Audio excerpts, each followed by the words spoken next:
கர்த்தர் நல்லவர், அவர் கிருபை என்றும் உள்ளது. பிரியமான தேவனுடைய ஜனங்களே, இந்த வேளையில கூட கர்த்தருடைய வார்த்தையை நம்ம கேட்க போகிறோம். தேவனாகிய கர்த்தர் நம்மோடு இடைப்பட்டு பெரிய காரியத்தை செய்வார். இப்பொழுதும் கூட நம் தலைகளை தாழ்த்து செபித்து தேவ வார்த்தைக்கு நேராக கடந்து செல்லலாம். செபிப்போமாக. ஸ்தோத்திரம் ஆண்டவரே, எங்களை அதிகமாக நேசிக்கும் நல்ல தகப்பனே, உமக்கு நன்றி. இந்த ஆசீர்வதிக்கப்பட்ட ஆண்டவரே, அப்பா வேளையிலும் ஆண்டவரே உம்முடைய திருமுகத்தை நாங்கள் நோக்கி பார்க்கிறோம். உம்முடைய வார்த்தைகளை ஆண்டவரை நாங்கள் கேட்கும் பொழுது ஆண்டவரே, அந்த வார்த்தைகளை தகப்பனே நாங்கள் பிடித்து கொண்டு ஆண்டவரே அது வார்த்தையின்படி நடக்கத்தக்கதான கிருபைகளை கர்த்தர் நீர் கொடுத்துள்ள பொழுதுக்காய் ஸ்தோத்திரம். இந்த வார்த்தையினுடைய ஆசீர்வாதம் ஒவ்வொருடைய வாழ்க்கையிலும் பலிப்பதாக ஆண்டவரே உம்முடைய நாமத்தை உயர்த்துகிறோம், தாழ்த்தி அர்ப்பணிக்கிறோம். இயேசுவின் நாமத்தினால ஜெபிக்கிறேன் ஜீவனுள்ள நல்ல பிதாவே, ஆமென். தேவனாகிய கர்த்தர் நல்லவர். இந்த வேளையில கூட பிரியமானவர்களை, கர்த்தருடைய வார்த்தையை நாம் கேட்கும் பொழுது கர்த்தர் நம்மோடு இடைப்படுவார், பெரிய காரியங்களை செய்வார். அந்த வார்த்தைகளை நாம் கேட்டு விட்டுவிடாதபடிக்கு இருதயம் என்னும் பலகைகளை எழுதி வைத்துக் கொள்ளும் பொழுது அந்த வார்த்தைகள் நம்மை நல்வழிப்படுத்தக்கூடியதாக இருக்கிறது. அந்த வார்த்தைகள் நம்மை வாழ வைக்கக்கூடியதாக இருக்கிறபடினாலே இந்த ஜீவனுள்ள வார்த்தைகளை நாம் பிடித்துக்கொண்டு நடக்க வேண்டும். ஆகையினால கூட நாம் இப்பொழுதும் வாசிப்போம். 1 தெசலோனிக்கேயர் புஸ்தகத்திலிருந்து 4ஆம் அதிகாரம் 7வது வசனம். தேவன் நம்மை அசுத்தத்திற்கு அல்ல பரிசுத்தத்திற்கே அழைத்திருக்கிறார். ஹல்லேலூயா. தேவனுடைய பிள்ளைகளே, இந்த வேளையில கூட கர்த்தருடைய வார்த்தையை கேட்கும் பொழுது கர்த்தர் நம்மை என்ன பண்ணியிருக்கிறார்னா, அசுத்தத்திற்கு கிடையாது, பரிசுத்தமாய் வாழ்வதற்கென்றே நம்மை கர்த்தர் அழைத்திருக்கிறார். பரிசுத்தமாய் வாழும் பொழுது நம்முடைய வாழ்க்கை தேவனுக்கு பிரியமுள்ளதாக இருக்கும், நம்முடைய நடக்கைக்கு தேவனுக்கு பிரியமுள்ளதாக இருக்கும்.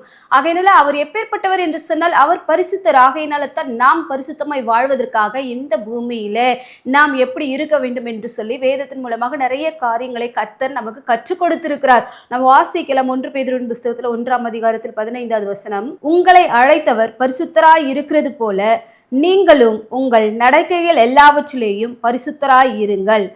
உங்களை அழைத்த தேவன் நம்மை எதற்காக அழைத்தார்? பரிசுத்தமாய் வாழ்வதற்காக, பரிசுத்தமாய் ஜீவிப்பதற்காக. அதற்கு அழைத்திருக்கிற தேவன் அவர் எப்பேற்பட்டவர் என்று சொன்னால் அவர் பரிசுத்தம் உள்ளவர், அவர் நீதியுள்ளவர், அவர் உண்மையுள்ளவர். அவர் எப்பேற்பட்டவர் என்பதை நாம் அறிந்து அவரை போல நாம் வாழ்வதற்காக வைத்தான் தேவன் உங்களையும் என்னையும் அழைத்திருக்கிறார். அந்த பரிசுத்தம் உள்ள தேவனை ஆராதிக்கிற தேவ ஜனங்கள் ஒவ்வொருவருமே தங்களுடைய வாழ்க்கையை மாற்றிக்கொள்ள பிரயாசப்பட வேண்டும். நான் பரிசுத்தமாய் நடக்கிறேனா? என் கண்களில் ஒரு பரிசுத்தம் இருக்கிறதா? என் பேச்சில் ஒரு பரிசுத்தம் இருக்கிறதா? என் நடக்கையில ஒரு பரிசுத்தம் இருக்கிறதா? நான் செய்யற ஒவ்வொரு செயலிலும் உண்மை காணப்பட்டு கொண்டிருக்கிறதா? நான் பரிசுத்தமாய் தான் வாழ்கிறேனா என்பதை நிதானித்து அறிந்தவர்களாக நாம் காணப்பட வேண்டும். அவர் பரிசுத்தராய் இருப்பது போல நாமும் நம் நடக்கைகள் எல்லாவற்றிலேயும் பரிசுத்தமாய் வாழ வேண்டும் என்பதைத்தான் தேவன் விரும்பி கொண்டிருக்கிறார். ஆகையினால பிரியமானவர்களே, ஒரு மனுஷன் தேவனுக்கு பிரியமாக இருக்க வேண்டும் என்று சொன்னால் அவனுடைய செயல், அவனுடைய பேச்சு, அவனுடைய நடக்கை, அவன் போகிற வழிகள், அது எல்லாவற்றுமே தேவன் ஆராய்ந்து பார்க்கக்கூடியவராக இருக்கிறார். இந்த வேளையில கூட நான் எப்படியாக வாழ்ந்து கொண்டிருக்கிறேன்? தேவனுக்கு பிரியம் இல்லாமல் அசுத்தமான காரியங்களை செய்து கொண்டு பரிசுத்த கேடுகளை விளைவித்துக் கொண்டு தேவனுக்கு பிரியமில்லாத ஒரு வாழ்க்கை தான் நான் வாழ்ந்து கொண்டிருக்கிறேன் என்று சொல்லி நினைக்கிற தேவ ஜனங்களை இந்த வேளையில கூட தேவ சமூகத்தில் உங்களை அர்ப்பணியுங்கள். என் தேவன் எப்பேற்பட்டவர்? பரிசுத்தம் உள்ளவர். நான் இப்படி இருக்கக்கூடாதே. என்னை தேவன் அழைக்கும் பொழுதே என்னை அசுத்தமாய் வாழ்வதற்காக அழைக்கவே இல்லை, பரிசுத்தமாய் வாழும்படியாகத்தானே என்னை அழைத்தார். என் அழைப்புல எந்த இடத்துல நான் தவறி விழுந்திருக்கிறேன் என்பதை அறிந்தவர்களாக செயல்பட வேண்டும். நிறைய பேர் ஆலயத்திற்கு போவாங்க, ஆனா தேவனுக்கு பிரியமில்லாத காரியங்களை செய்து கொண்டிருப்பார்கள். விட முடியாத தேவையில்லாத பாவ பழக்க வழக்கங்கள், அந்த பாவ பழக்கத்திலிருந்து வெளியே வரத்தக்கதாக இந்த வேளையில கூட ஆண்டவரே நீ ஒப்பு கொடுக்கிறேன், ஆண்டவரே நான் பரிசுத்தமாய் வாழ விரும்புகிறேன் என்று சொல்லி இந்த வேளையில ஒப்பு கொடுக்கும் பொழுது கர்த்தர் உங்களுடைய எல்லா அசுத்தமான காரியங்களையும் உங்களை விட்டு நீக்குவது நிச்சயம். ஏன் சொன்னா இந்த வார்த்தைகளை கேட்டு உணர்வடையத்தக்கதான ஒரு இருதயத்தை தேவன் நமக்கு கொடுக்கக்கூடியவராக இருக்கிறார். நம் மனம் வருந்தும் பொழுது, என் வாழ்க்கை மாற வேண்டும் என்று சொல்லி விரும்பும் பொழுது, எவன் அப்படியாக தன்னுடைய வாழ்க்கையை மாற்றிக்கொள்ள வேண்டும் என்று சொல்லி விரும்புகிறானோ அவனுடைய வாழ்க்கையில தேவன் இடைப்படுவாருங்க. ஹல்லேலூயா. இந்த வேளையில கூட கர்த்தர் உங்களோட இடைப்பட்டு பெரிய காரியத்தை அவர் செய்யக்கூடியவராக இருக்கிறார். இவர் சேனைகளின் கர்த்தர், இவர் பரிசுத்தர் என்று சொல்லி எல்லா தேவ தூதர்களும் சேனைகளின் கர்த்தர் பரிசுத்தர் பரிசுத்தர் பரிசுத்தர் பரிசுத்தர் என்று சொல்லி கேருபீன்களும் சேராபீன்களும் தேவனை துதித்து கொண்டே இருக்கிறாங்க. அப்போ கர்த்தர் பரிசுத்தம் உள்ளவராய் இருப்பதனால அவரை துதிக்கக்கூடிய ஜனமும் பரிசுத்தமாய் வாழ வேண்டும், அவரை ஆராதிக்கக்கூடிய ஜனமும் பரிசுத்தமாய் இருக்க வேண்டும். அதை தேவன் விரும்பக்கூடியவராக இருக்கிறார். ஏதோ பரிசுத்தம் என்று சொன்னால் நான் முழுவதுமாக குளித்து தேவாலயத்துக்கு வந்துட்டேன், பரிசுத்தமாய் இருக்கிறது, இப்படி கிடையாது. என் நினைவுகள் எப்படி இருக்கிறது, என் சிந்தை எப்படி இருக்கிறது, என் பேச்சு எப்படி இருக்கிறது? இந்த உதடுகளினாலே நான் அசுத்தமான பேச்சுகளை பேசிக்கொண்டு இதே உதடுகளினாலே கர்த்தரை துதித்துக் கொண்டு இருக்கிறேன் என்று சொல்லி நிறைய பேர் இந்த வேளையில கூட தேவ சமூகத்தில் அறிக்கையிட்டீர்கள் என்று சொன்னால் கர்த்தர் உங்களை என்ன பண்ணுவாருன்னு சொன்னா மாற்றக்கூடியவராக இருக்கிறார். ஆண்டவரே, அப்படி பேசின நாட்கள் உண்டு ஆண்டவரே. அக்கிரம காரியங்கள் பேசி இருக்கிற, தேவையில்லாத வார்த்தைகளை பேசி இருக்கிற, கெட்ட வார்த்தைகளை பேசி இருக்கிறேன் என்று சொல்லி இந்த வேளையில உணர்வடைகிற தேவ பிள்ளைகளை கர்த்தர் உங்களை இந்த வேளையில கூட அவருடைய பிள்ளையாய் மாற்றி நீங்க பரிசுத்தமாய் வாழ்வதற்குரிய கிருபையான வார்த்தைகளை பேசத்தக்கதாக உங்களுடைய உதடுகளை தேவன் பரிசுத்தமாய் மாற்றக்கூடியவராக இருக்கிறார். ஏசாயா என்று சொல்லக்கூடிய ஒரு தீர்க்கதரிசி அவர் சொல்றாரு, நான் அசுத்த உதடுகள் உள்ள ஒரு மனுஷன் அப்படின்னு சொல்லும் பொழுது தேவன் அவனை பரிசுத்தமாய் மாற்றினார். அவனுடைய வாயின் வார்த்தைகளை பரிசுத்தமாய் கர்த்தர் மாற்றினார். அவன் பேசின எல்லா அக்கிரம காரியங்களையும் தேவன் மன்னித்தார். இந்த வேளையில கூட கெட்ட வார்த்தைகளை பேசிக்கொண்டு மற்றவர்களை அவதூறான காரியங்களை பேசிக்கொண்டும் திரிகிற ஒவ்வொரு தேவ ஜனங்களும் இந்த வேளையில உணர்வடையும்படியாக தேவ சமூகத்துல ஒப்பு கொடுங்கள். தேவன் உங்களை என்ன பண்ணுவார்னா நீதின் பாதையில் நடத்தக்கூடியவராய் இருக்கிறார். பிரியமானவர்களே, பரிசுத்தம் என்று சொன்னால் வெறும் இந்த வெளி தோற்றம் மாத்திரம் கிடையாதுங்க. உள்ளான இருதயமும் பரிசுத்தம் உள்ளதாக காணப்பட வேண்டும். இருதயத்துல தேவையில்லாத நினைவுகள், தேவையில்லாத சிந்தனைகளை சிந்தித்துக் கொண்டு இப்படி இராதபடிக்கு இருதயத்துல ஒரு பரிசுத்தம் காணப்படணும். இருதயத்துல சுத்தம் உள்ளவர்கள் பாக்கியவான்கள், அவர்கள் தேவனை தரிசிப்பார்கள் என்று சொல்லி வேத வசனம் சொல்லுகிறது போல இருதயத்துல ஒரு சுத்தம் இருந்தால் நாம் என்ன பண்ண முடியும்னா தேவனை தரிசிக்க முடியும், தேவனை பார்க்க முடியும், தேவன் சொல்லக்கூடிய வார்த்தைகளை கிரகிக்க முடியும். அவர் என்ன ஒரு செயலை செய்து கொண்டிருக்கிறார், அவர் என்ன காரியத்தை என்னோட பேச விரும்புகிறார் என்பதை நம்மாலே உணர முடியும். ஆகையினால பிரியமானவர்களே, இந்த வேளையில கூட உங்களுடைய இருதயங்களை கூட சுத்திகரிக்கும்படியாக தேவனிடத்தில் வேண்டிக் கொள்ளுங்கள். கர்த்தர் உங்களை இந்த வேளையில கூட பரிசுத்தமாக்க அவர் வல்லமையுள்ளவராக இருக்கிறார். நான் பரிசுத்தர், ஆகையினால நீங்களும் எனக்கு ஏற்றபடியாக பரிசுத்தராய் நடந்து கொள்ளுங்கள் என்று சொல்லி கர்த்தர் சொல்லுவது போல நாம் வாழும் பொழுதுதான் நம்முடைய வாழ்க்கையில ஆசீர்வாதங்கள் உண்டாகும். பிரியமானவர்களை, இப்பொழுதும் கூட வாசிப்போம். நாம யோசுவாவின் புஸ்தகத்துல 3ஆம் அதிகாரத்துல 5வது வசனம். யோசுவா ஜனங்களை நோக்கி, உங்களை பரிசுத்தம் பண்ணிக்கொள்ளுங்கள், நாளைக்கு கர்த்தர் உங்கள் நடுவிலே அற்புதங்களை செய்வார் என்றான். ஹல்லேலூயா.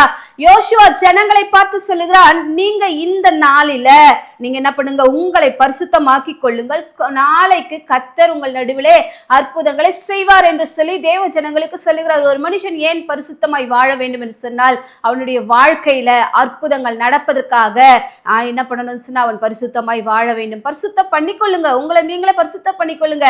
எந்த இடத்துல நீங்க தவறி விழுந்திருக்கிறீங்க, எந்த இடத்துல தேவனுக்கு பிரியம் இல்லாம வாழ்ந்து கொண்டு இருக்கிறீங்க, தேவையில்லாத பழக்க வழக்கங்கள், போதைக்கு அடிமைப்பட்டு தேவையில்லாத பேச்சுக்கள், தேவையில்லாத நண்பர்களோடு சேர்வது, இப்பேற்பட்ட காரியங்களை செய்து துன்மார்க்கமாக ஜீவித்துக் கொண்டு வாழ்கிற ஒவ்வொருவரும் ஆண்டவரே இந்த வேளையில கூட ஆண்டவரே நான் பரிசுத்தத்துக்கு ஒப்பு கொடுக்கிறேன் என்று சொல்லி ஒப்பு கொடுங்க. ஏன் சொன்னா உங்களுடைய வாழ்க்கையில அற்புதம் நடக்கணும்னு சொல்லிட்டு எதிர்பார்க்கிறீங்க. இவை எல்லாமே தான் அங்க தடையாய் காணப்பட்டு கொண்டிருக்கிறது. இந்த எல்லா விதமான பாவ பழக்கங்களையும் விட்டு ஒழியும் பொழுதுதான் உங்களுக்கு நன்மைகள் நடக்கும், அற்புதங்கள் நடக்கும். நம் பரிசுத்தமாய் வாழும் பொழுதுதான் தேவன் நம்முடைய வாழ்க்கையில அற்புதங்களை செய்யக்கூடியவராக இருக்கிறார். அவர் தீமையை பார்க்காத ஒரு சுத்த கண்ணன். தீமையை அவர் பார்க்கவே மாட்டார், பாவத்தை அவர் பார்க்கவே மாட்டார், பாவத்தை விரும்பவே மாட்டார். அப்படி பாவத்தை விரும்பாத தேவன் எதை விரும்புகிறார்? பரிசுத்தமாய் வாழ்வதை விரும்புகிறார். தேவன் நம்மை அழைக்கும் பொழுதே நம்மை பரிசுத்தமாய் வாழ்வதற்காக அழைத்திருக்கிறாருங்க. இந்த அசுத்தமான காரியங்கள்ல, இந்த அசுத்தமான காரியங்கள்லயே நம்ம உழன்று புழன்று அதிலேயே கிடப்பதை தேவன் பார்ப்பதே கிடையாது, விரும்புவதே கிடையாது. இந்த வேளையில கூட நீங்க அற்புதங்களை பெற்றுக்கொள்ள வேண்டும் என்று சொன்னால் நீங்க என்ன பண்ணணும்னு சொன்னா நீங்க பரிசுத்தமாய் வாழ முயற்சிக்க வேண்டும். என்னால நிறைய பேர் சொல்லுவாங்க, என்னால பரிசுத்தமாய் வாழணும்னு நினைக்கிறேன், ஆனால முடியல, இந்த பாவ பழக்கத்தை விடணும்னு நினைக்கிறேன், என்னால முடியலன்னு சொல்லிட்டு நிறைய பேர் சொல்லுவது உண்டு. பிரியமான தேவனுடைய ஜனங்களே, ஆண்டவர் சொல்லுகிறார் இந்த வேளையில கூட, நான் உமக்கு விரோதமாய் பாவம் செய்யாதபடிக்கு உமது வாக்கு என் இருதயத்தில் வைத்து வைத்தேன் என்று சொன்னது போல அந்த வார்த்தை உள்ள வைத்துக் கொள்ளும் பொழுது அந்த வார்த்தை நம்மை சுத்திகரிக்கக்கூடியதாக இருக்கிறது. அப்ப பாவம் நம்மை மேற்கொள்ளாது, நம்ம அசுத்தமாய் வாழ மாட்டோம், தேவையில்லாத காரியங்களை செய்ய மாட்டோம், பரிசுத்தமாய் வாழ்வதற்கு முற்படுவோம். ஆகையினால வார்த்தைகளை உள்ள வைத்துக் கொள்ள வேண்டும், வார்த்தைகளை தியானித்துக் கொண்டிருக்க வேண்டும்.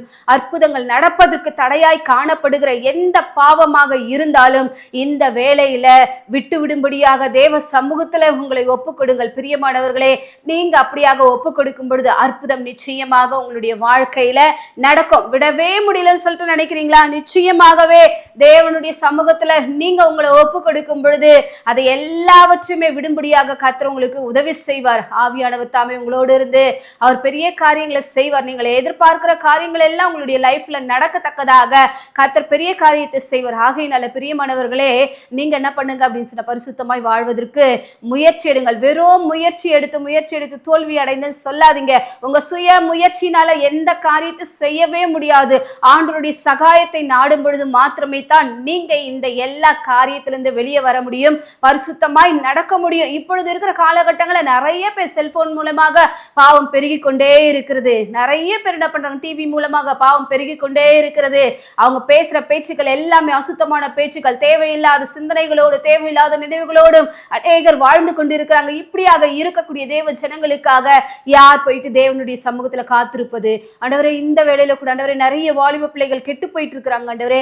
நிறைய சகோதரர்கள் ஆண்டவரை கெட்டு போயிட்டு இருக்கிறாங்க ஆண்டவரே. நிறைய சகோதரிகள் ஆண்டவரை வழி விலகி ஆண்டவர் தங்களுடைய வாழ்க்கையை கெடுத்து கொண்டு ஆண்டவரே அப்ப இப்படியாக அசுத்தமாய் வாழ்ந்து கொண்டிருக்கிறார்கள். அவர்களை அழைத்த தேவன் நீர் ஆண்டவரை பரிசுத்தமாய் வாழும்படியாக அழைத்திருக்கிறீங்க ஆண்டவரே. அதை அவர்கள் புரிந்து கொள்ளத்தக்கதான கிருபை தாரும் என்று சொல்லி நாம் தேவனிடத்துல கேட்கும் பொழுது, நாம் தேவனிடத்துல ஜெபிக்கும் பொழுது அவருடைய வாழ்க்கையில தேவன் மாற்றங்களை தர அவர் வல்லமையுள்ளவராக இருக்கிறார். நாம் எல்லா காரியத்திலுமே நாம் பரிசுத்தம் உள்ளவர்களாக இருக்க வேண்டும். நடக்கையில, பேச்சில, நம்முடைய பார்வையில, நம்முடைய சிந்தனையில, ஒருவரை பார்க்கும் பொழுது நம்முடைய பார்வை பரிசுத்தம் உள்ளதாக இருக்க வேண்டும். நம்ம பார்த்தாலே கிறிஸ்தவர்களை பார்க்கிறார்கள், கிறிஸ்து அவருக்குள்ளாக வாசம் பண்ணி கொண்டிருக்கிறார் என்பதை அறிந்தவர்களாக அப்பேற்பட்ட பரிசுத்தமுள்ள ஒரு நோக்கத்தோட பார்க்க வேண்டும். ஹல்லேலூயா. இந்த வேளையில கூட நிறைய பேர் நடக்க, பேச்சு இது எல்லாமே மாற்றிக்கொள்ள இந்த வேளையில தேவ சமூகத்துல ஒப்பு கொடுங்க. நிறைய பேர் அப்படி இடறி விழுவது உண்டு. ஆகையினால ஆண்டவரே அப்பா, என் நடையை மாற்றிக்கொள்ள விரும்புகிறேன் என்று சொல்லி தேவ சமூகத்தில் அர்ப்பணியுங்கள். தேவன் பெரிய காரியத்தை அவர் செய்யக்கூடியவராக இருக்கிறார். வாசிக்கலாம். நம்ம 1 தீமோத்தேயுவின் புஸ்தகத்தில் 4ஆம் அதிகாரத்தில் 12வது வசனம். உன் இளமையை குறித்து ஒருவனும் உன்னை அசட்டை பண்ணாதபடிக்கு நீ வார்த்தையிலும் நடக்கையிலும் அன்பிலும் ஆவியிலும் விசுவாசத்திலும் கற்பிலும் விசுவாசிகளுக்கு மாதிரியாயிரு. ஹல்லேலூயா. உன் இளமையை குறித்து ஒருவரும் அசட்டை பண்ணாதபடிக்கு, உன்னை பார்க்குற ஒவ்வொரு மனுஷனும் இப்பேற்பட்ட மனுஷன், இவன் தீமையான காரியங்களை செய்கிறவன், இவன் பாவம் செய்கிறவன் சொல்லிட்டு அசட்டையா எண்ணிக்கொள்ளாதபடிக்கு நம் நடக்கக்கூடிய நடக்கை, நம்ம போகக்கூடிய பாதை ஒவ்வொன்றுமே இவங்களுடைய பார்த்தாலே இவங்க தேவனுடைய பிள்ளைகள் என்று சொல்லத்தக்கதாக நம்முடைய பாதைகள் இருக்க வேண்டும். நடக்கையில, பேச்சில ஒருவரும் உன்னை அசட்டை பண்ணாதபடிக்காக, எந்த மனுஷனா அப்படின்னு சொல்லிட்டு அற்பமாய் எண்ணிக்கொள்ளாதபடிக்கு ஆண்டவரே, என்னை பார்க்கிறவர்கள் உம்மை பார்க்கட்டும் ஆண்டவரே. என் நடக்கை, என் பேச்சு, என் செயல், என் ஆண்டவரே அப்பா, என்னுடைய ஒவ்வொரு காரியமும் மற்றவர்களுக்கு முன்மாதிரியாய் இருக்கட்டும் ஆண்டவரே. அப்பா, வெளி தோற்றத்தின்படி ஆண்டவரே மற்றவர்களுக்கு நான் ஒரு முன்மாதிரியாய் ஆண்டவரை வாழாதபடிக்கு ஆவியிலும் ஆண்டவரே விசுவாசத்திலும் ஆண்டவரே நான் முன்மாதிரியாக வாழத்தக்கதாக எனக்கு கிருபை தாரும் என்று சொல்லி கேளுங்க. கர்த்தர் அப்படியாக நடத்த அவர் வல்லமை இருக்கிறார். விசுவாசிகளுக்கு மாதிரியாக இருக்க வேண்டும். ஒரு சபைக்குள்ளாக இருக்கிற தேவ பிள்ளைகள் வெளியில இருக்கிறவங்களுக்கு ஏதோ பார்த்தா இவங்க நல்லவங்க, கர்த்தரை தேடுறவங்க சொல்லிட்டு அவங்களுக்கு முன்னதாக நம்ம ஒரு பரிசுத்தமாய் இருப்பது போல இராதபடிக்கு நம்முடைய சபையில காணப்படுகிற சகோதர சகோதரிகளுக்கு மத்தியில நம்முடைய விசுவாசத்தை அவர்களுக்கு காண்பிக்க வேண்டும். நம்முடைய முன்மாதிரியை அவர்களுக்கு காண்பிக்க வேண்டும். நம்ம ஆவியில வளர்ச்சி அடைந்திருப்பதை அவர்களுக்கு காண்பிக்க வேண்டும். இப்படியாக இருக்கும் பொழுதுதான் உங்களை பார்த்து மற்றவர்கள் தேவன் பக்கமாக திரும்பி வரும்படியாக கர்த்தர் உங்களுக்கு உதவி செய்யக்கூடியவராக இருக்கிறார். ஹல்லேலூயா. இந்த வேளையில கூட பிரியமானவர்களே, கர்த்தருடைய வார்த்தையை கேட்கும் பொழுது அதன்படியாக நடக்க எனக்கு கிருபை செய்வீராக என்று சொல்லி கேட்கும் பொழுது கர்த்தர் உங்களுடைய வாழ்க்கையில அற்புதமான காரியங்களை அவர் செய்யக்கூடியவராக இருக்கிறார். யோசேப்பு என்று சொல்லக்கூடிய ஒரு மனுஷன், அவன் என்ன பண்றாங்க அப்படின்னு சொன்னா, ஒரு அதிகாரியாக ஒரு வீட்டுக்கு வைக்கிறாங்க. வைக்கும் பொழுது அந்த இடத்துல அவனுடைய வாழ்க்கை முழுவதுமாக அவன் எப்படி வாழ்ந்தான்னு சொன்னா, நடக்கையில, பேச்சில, கற்புல, அன்புல எல்லாவற்றிலுமே பரிசுத்தமுள்ளவனாய் அவன் காணப்பட்டான். அவனுடைய எஜமாட்டி பாவம் செய்ய அழைக்கிறா. ஆனாலும் அவன் சொல்றா, இத்தனை பெரிய பொல்லாங்குக்கு நான் உடன்பட்டு என் தேவனுக்கு விரோதமாக பாவம் செய்வது எப்படிங்க நான் பாவம் செய்வேன்? தேவன் ஒரு மனுஷனோடு கூட இருந்தார் என்று சொன்னால் அவன் பாவம் செய்ய மாட்டான், வழி விலகி போக மாட்டான், அசுத்தமான வாழ்க்கைக்கு தன்னை ஒப்பு கொடுக்க மாட்டான். இந்த வேளையில கூட பிரியமானவர்களே, அப்பா என்னை அழைத்த தேவன் நீர் பரிசுத்தராய் இருப்பது போல நான் பரிசுத்தமாய் நடக்கத்தக்கதாக ஆண்டவரே இந்த வேளையில ஆண்டவரே உம்முடைய சமூகத்தில் அர்ப்பணிக்கிறேன் என்று சொல்லி அர்ப்பணியுங்கள். தேவனாகிய கர்த்தர் உங்களுடைய வாழ்க்கையை நிச்சயமாகவே அவர் மாற்றக்கூடியவராக இருக்கிறார். எல்லா அசுத்தங்களையும் எல்லா மறைமுக பாவங்களையும் தேவ சமூகத்தில் ஒப்பு கொடுங்கள். எல்லாவற்றையுமே அறிக்கையிடுங்கள். தன் பாவங்களை அரைக்கிறவன் வாழ்வடைய மாட்டான், அவைகளை அறிக்கை செய்து விட்டு விடுகிறவன் இரக்கத்தை பெற்றுக்கொள்வான் சொன்னது போல இரக்கத்தை தேவன் கொடுப்பாருங்க. உங்களுடைய வாழ்க்கை பரிசுத்தமாக மாறும், தேவனுக்கு உகந்ததாக இருக்கும். நீங்க ஜீவிக்கிற ஜீவியத்தை பார்த்து மற்றவர்கள் உங்களைப் போல வாழ வேண்டும் என்று சொல்லி உங்களுடைய சாட்சியை குறித்து மேன்மையாக எண்ணிக்கொள்வார்கள். ஆகையினால இந்த வேளையில கூட ஆண்டவரே அப்பா என்னுடைய வாழ்க்கையை பரிசுத்தமாய் ஜீவிப்பதற்காக ஒப்பு கொடுக்கிறேன் என்று சொல்லி இந்த வேளையில கூட தேவ சமூகத்தில் உங்களை ஒப்பு கொடுங்கள். தேவனாகி கர்த்தர் உங்களை ஆசீர்வதிப்பாராக. இப்பொழுது கூட நாம் ஜெபிப்போம். ஸ்தோத்திரம் ஆண்டவரே, எங்களை அதிகமாக நேசிக்கின்ற நல்ல பிதாவே, உம்மை நன்றியோடு நாங்கள் துதிக்கிறோம்பா, ஸ்தோத்தரிக்கிறோம், உம்முடைய நாமத்தை மகிமைப்படுத்துகிறோம். தேவனாகிய கர்த்தர் ஆண்டவரே மட்டுமாய் பேசின வார்த்தைகளுக்காக நன்றி செலுத்துகிறேன் ஆண்டவரே. அப்பா தகப்பனே, நீர் எங்களை ஆண்டவரே அசுத்தமான காரியங்களை செய்வதற்கு அழைக்கவே இல்லப்பா, பரிசுத்தமாய் வாழும்படியாக எங்களை அழைத்திருக்கிற தேவன். நீர் பரிசுத்தராய் இருப்பது போல நாங்களும் பரிசுத்தமாய் வாழத்தக்கதாக ஆண்டவரே பரிசுத்தமாய் வாழ்ந்த அற்புதங்களை பெற்றுக்கொள்ளத்தக்கதாக கர்த்தர் நீர் எங்களுக்கு கிருபை செய்ய போறதற்காக உமக்கு ஸ்தோத்திரம். உம்முடைய தயவின் கரம் கூட இருப்பதாக, உம்முடைய சமூகம் மாத்திரமே ஆண்டவரே எங்களோடு துணையா இருக்கட்டும். எல்லாவற்றையும் பொறுப்படுத்திக் கொள்ளும். இயேசு நாமத்தில் ஜெபிக்கிறேன் நல்ல பிதாவே, ஆமென்.